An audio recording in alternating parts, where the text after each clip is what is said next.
ஹரஹர சங்கர ஜெய ஜெயசங்கர. மாங்கனியும் மாமுனியும்.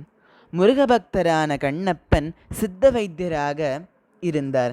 காஞ்சி மகாபெரியவர் தேனம்பாக்கத்தில் ஒருமுறை முகாமிட்டிருந்தபோது நடமாடும் தெய்வமான காஞ்சி மகாபெரியவரை நேரில் தரிசிப்பது புண்ணியம் என பக்தர்கள் சொல்ல கேட்டு தேனம்பாக்கம் புறப்பட்டார். அங்குள்ள கிணற்றில் அருகே காவி உடுத்திய முனிவராக அமர்ந்திருந்த மகாபெரியவரை கண்ணிமைக்காமல் பார்த்தபடி நின்றார். திடீரென மகாபெரியவர் கை நீட்டி வைத்தியரை சுட்டி காட்டவே பக்தர்கள் விலகி வழிகொடுத்தனர். அருகில் சென்றதும், நீங்கள் சித்த வைத்தியர் தானே, ஏன் தொழிலை கைவிட்டு விட்டீர்கள்? தொடர்ந்து செய்யுங்கள் என்றார்.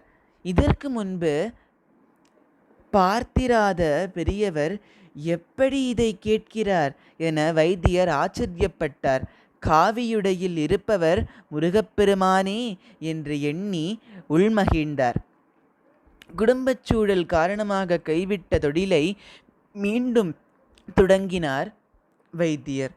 ஒரு நாள் காலையில் மடத்துள்ள தொண்டர் ஒருவர் கைபேசியில், பெரியவர்களுக்கு உடல்நலம் இல்லை, காஞ்சி மடத்திற்கு உடனே வாருங்கள் என்று வைத்தியரை அழைத்தார். மகாபெரியவரை சோதித்த மருந்து கொடுத்தார் வைத்தியர்.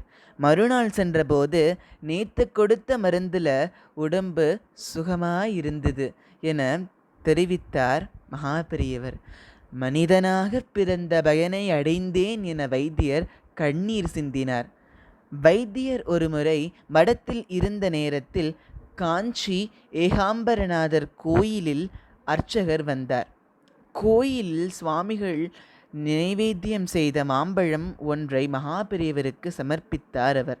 அந்த மாம்பழம் தனக்கு கிடைக்காதா என எண்ணிக்கொண்டார் வைத்தியர். அப்போது மகாபெரியவரை தரிசனம் செய்தவர்கள் புறப்படலாம் என அறிவிப்புடன் சந்நிதிக்கு திரையிடப்பட்டது. கிளம்ப மனமில்லாமல் வைத்தியர் அங்கேயே நின்றார். அப்போது மீண்டும் திரை விலக வைத்தியரின் கையில் பழம் விழுந்தது. கொடுத்தவர் சாக்ஷாத் காஞ்சி மகாபெரியவர். தன் இஷ்ட தெய்வமான முருகப்பெருமானே, அதாவது மகாபெரியவருக்கு பெற்றோரிட்ட பெயர் சுவாமிநாதன், ஞானப்பழமான மாங்கனி கொடுத்தார் என வைத்தியர் மனம் நெகிழ்ந்தார். ஹரஹர சங்கர ஜெய ஜெயசங்கர.